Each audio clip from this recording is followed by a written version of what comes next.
Hey guys, Technivorous here. So the other day when I was making the video about connectivity for the different slicers for slicer battles, I had a hard time finding the terminal for MatterControl, and I did a little bit of searching. I didn't actually find a video that showed me how to do it.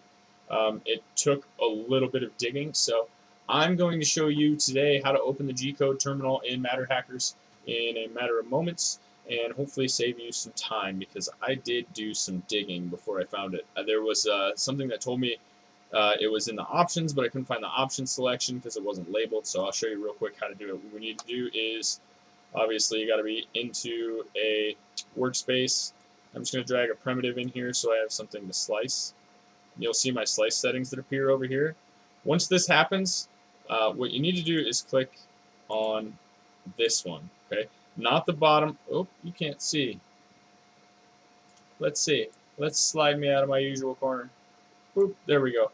All right, so what we're talking about is right here, okay? So this one is not going to do anything. This is the individual options for whatever you're using in this row right here.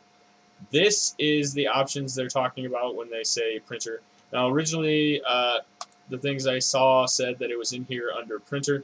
As you can see, there is no option there. You have to be in the actual printer. So when you click open or you try to slice an object, it will bring you into the workspace where that printer is the hardware. So go ahead and click there, and you can click Show Terminal.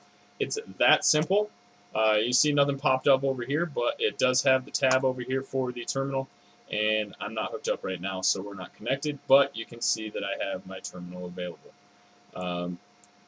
The other thing that I wanted to note that was in here, and this should be on automatically, is Show Controls, and what controls are the up, down, left, right, vertical movements of the head of the printer, as well as heating the bed, heating the hot end, stuff like that. So you can tune the fan, temperature, all sorts of stuff. That's going to be it for this video. I just wanted to show you how to use these two things.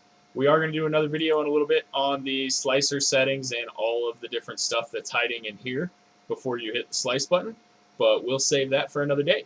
Thanks, guys. Technivorous out.